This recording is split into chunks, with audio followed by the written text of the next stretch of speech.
Hello ವೀಕ್ಷಕರೇ, ಇವತ್ತೊಂದು healthy ಡ್ರಿಂಕ್ನ ಮಾಡೋದು ಹೇಗೆ ಅಂತ ತೋರಿಸ್ತೀನಿ. ಅದಕ್ಕೆ ಬೇಕಾಗಿರೋ ಇಂಗ್ರೀಡಿಯೆಂಟ್ಸ್ ನೋಡೋಣ ಬನ್ನಿ. ಸೊ ಇದಕ್ಕೆ ಅಜ್ವೈನ್ ಈ ಟೇಬಲ್ ಸ್ಪೂನನ್ನು ನಾನು ಅಳತೆಯಾಗಿ ತೊಗೊಂಡಿದ್ದೀನಿ.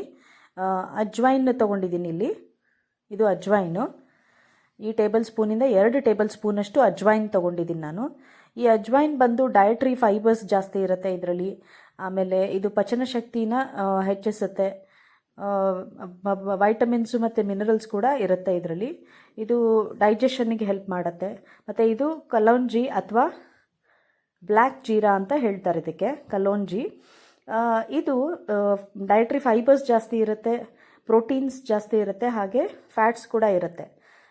ಇದು ನಮ್ಮ ಪಚನ ಶಕ್ತಿನ ವೃದ್ಧಿ ಮಾಡಿಸುತ್ತೆ. ಹಾಗೆ ಶುಗರ್ ಇರೋರಿಗೆ, BP ಇರೋರಿಗೆ ಎಲ್ಲ ತುಂಬ ಒಳ್ಳೆಯದು. ಮತ್ತು ನೆನಪಿನ ಶಕ್ತಿ ಕೂಡ ವೃದ್ಧಿಸುತ್ತೆ. ಇದನ್ನು ನಾನು ಒಂದು 2 ಟೇಬಲ್ ಸ್ಪೂನಷ್ಟು ತೊಗೊಂಡಿದ್ದೀನಿ. ಇದು ಕಲೋಂಜಿ ಅಂತ ಹೇಳ್ತಾರೆ ಇದಕ್ಕೆ. ಇದು ಬಂದುಬಿಟ್ಟು ಚಕ್ಕೆ ಅಥವಾ ಸಿನಮನ್ ಅಂತ ಹೇಳ್ತಾರೆ. ಇದನ್ನು 1 ಟೇಬಲ್ ಸ್ಪೂನಷ್ಟು ತೊಗೊಂಡಿದ್ದೀನಿ. ಈ ಚಕ್ಕೆ ಡಯಟ್ರಿ ಫೈಬರ್ಸ್ ಜಾಸ್ತಿ ಇರುತ್ತೆ. ಈ 3 ನಾನು 2 ಟೇಬಲ್ ಸ್ಪೂನ್ ತೊಗೊಂಡಿದ್ದೀನಿ. ಚಕ್ಕೆನ 1 ಟೇಬಲ್ ಸ್ಪೂನ್ ತೊಗೊಂಡಿದ್ದೀನಿ.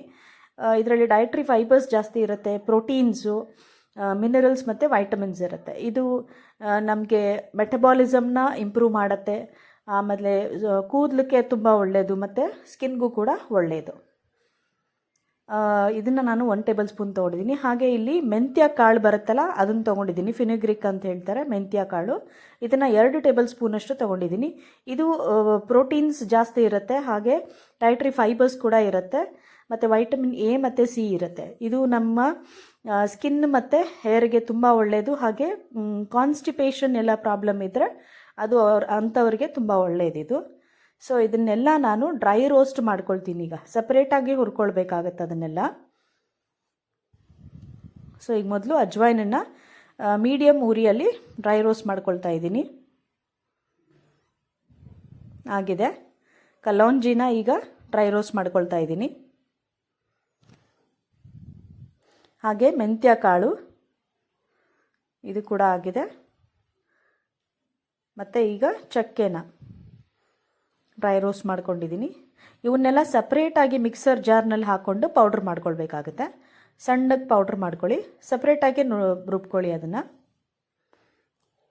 ಇದಾಗಿದೆ ಅಜ್ವೈನದ ಪೌಡ್ರು. ಹಾಗೆ ಕಲೋಂಜಿ ಅಥವಾ ಬ್ಲ್ಯಾಕ್ ಜೀರಾ,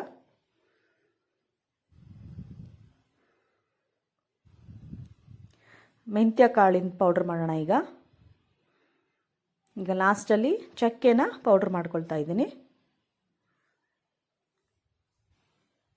ಇದನ್ನೆಲ್ಲ ಚೆನ್ನಾಗಿ ಮಿಕ್ಸ್ ಮಾಡಿ ಈಗ ನಾನು ಒಂದು ಕೆಟಲಲ್ಲಿ 1 ಕಪ್ಪಷ್ಟು ಬಿಸಿನೀರನ್ನ ತೊಗೊಂಡಿದ್ದೀನಿ. ಆ ಬಿಸಿನೀರಿಗೆ ಈ 1 ಅಥವಾ ಅರ್ಧ ಟೀ ಸ್ಪೂನು, 1 ಟೀ ಸ್ಪೂನಷ್ಟು ಹಾಕ್ಕೊಳ್ತಾ ಇದ್ದೀನಿ. ಇದು ಸ್ವಲ್ಪ ಕಹಿ ಇರುತ್ತೆ ಮೆಂತ್ಯ ಹಾಕಿರೋದ್ರಿಂದ. ಸೊ ನೀವು ನೋಡ್ಕೊಂಡು ಹಾಕ್ಕೊಳ್ಳಿ. ಬೇಕಾದ್ರೆ ಅರ್ಧ ಸ್ಪೂನಿಂದ ಟ್ರೈ ಮಾಡಿ ನೀವು ಫಸ್ಟ್ ಟೈಮ್ ಟ್ರೈ ಮಾಡೋರದ್ದಾದರೆ. 1 ಕಪ್ ಗ್ಲಾಸಿಗೆ ಬಿಸಿ ನೀರಿಗೆ ಇದನ್ನು 1 ಟೀ ಸ್ಪೂನಷ್ಟು ಪೌಡ್ರ್ ಹಾಕ್ಕೊಂಡಿದ್ದೀನಿ. ಕಲಿಸ್ಕೊಂಡು ಇದನ್ನು ಊಟ ಆದಮೇಲೆ ತಗೊಳ್ಳಿ. ಇದು ತುಂಬಾ ಒಳ್ಳೆಯದು. ಇದು ಡಯಾಬಿಟಿಸ್ಸು, ಬ್ಲಡ್ ಪ್ರೆಷರು, ಆಮೇಲೆ ಗ್ಯಾಸ್ಟ್ರೈಟಿಸ್ಸು,